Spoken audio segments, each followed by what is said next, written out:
খুব ভালো লাগছে। আ বাংলা রিপোর্টার্স গিল্ড থেকে আমাকে যে সম্মান দেওয়া হয়েছে, আমি সত্যি গর্বিত।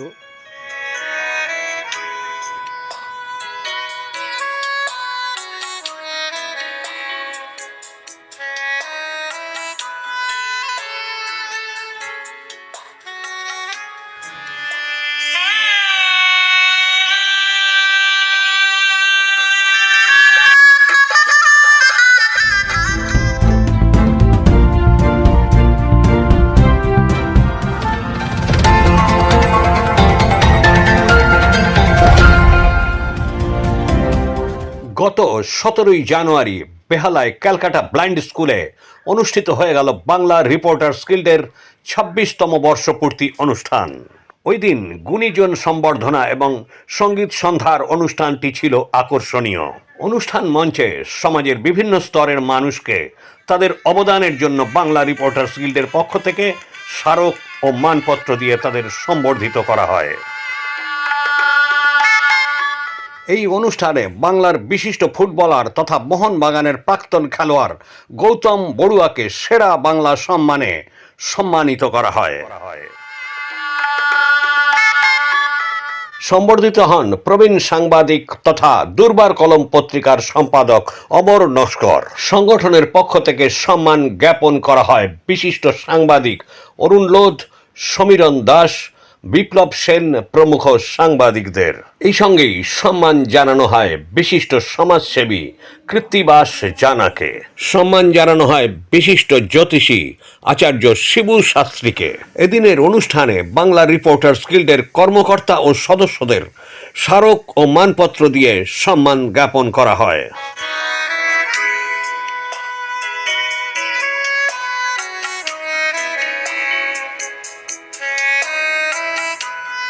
বিশিষ্ট আইনজীবী সুব্রত মিস্ত্রি ওই দিন বিশেষ কারণে আসতে পারেননি। 22শে জানুয়ারি বৃহস্পতিবার তার চেম্বারে গিয়ে মানপত্র এবং স্মারকটি তার হাতে তুলে দিলেন সংগঠনের সাংগঠনিক সম্পাদিকা গীতশ্রী পাল ও সহ সম্পাদক স্বপন নস্কর।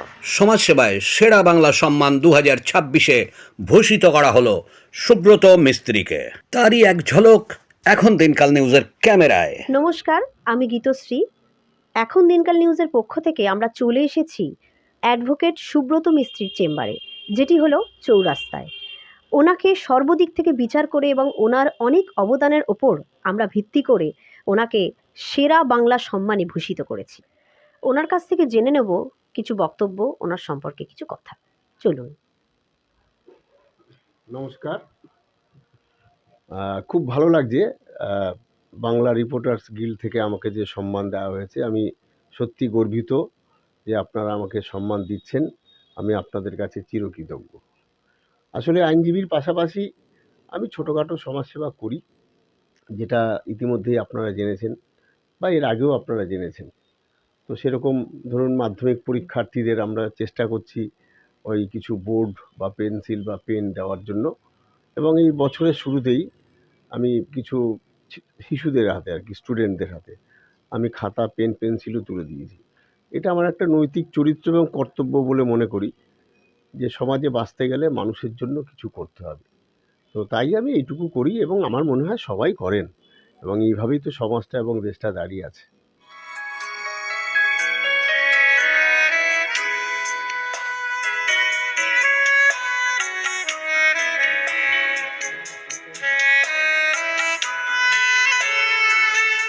সুব্রত মিস্ত্রির সাক্ষাৎকারটি নিয়েছেন গীতশ্রী পাল। ক্যামেরায় স্বপন নস্করের সঙ্গে পরিমল কর্মকারের রিপোর্ট, এখন দিনকাল নিউজ, কলকাতা।